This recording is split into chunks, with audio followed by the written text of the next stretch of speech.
بسم اللہ الرحمن الرحیم۔ السلام علیکم۔ سورۃ البقرہ آیت نمبر 182 کی تلاوت، ترجمہ اور تفسیر۔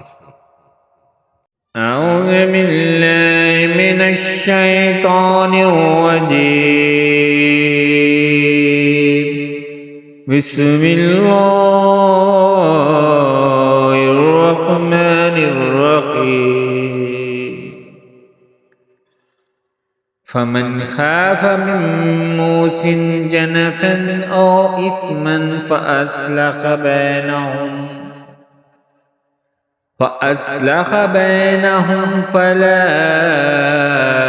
اثم علیہ ان اللہ غفور رحیم۔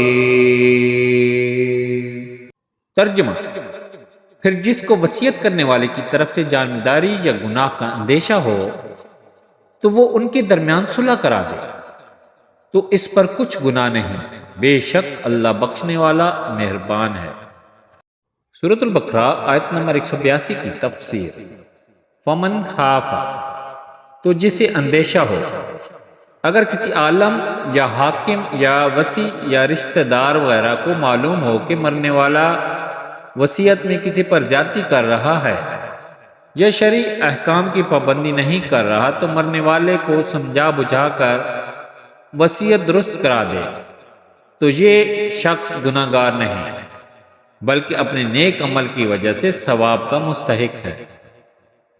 یوں ہی اگر فوت ہونے والا تو غلط وصیت کر گیا، لیکن بعد میں کوئی حاکم یا عالم یا رشتہ دار وغیرہ، یہ لوگ مصالحہ یعنی جس کے حق میں وصیت کی گئی اس میں اور وارثوں میں شرع کے موافق صلح کرا دے تو گناہ گار نہیں، بلکہ مستحق کے ثواب ہو سکتا ہے۔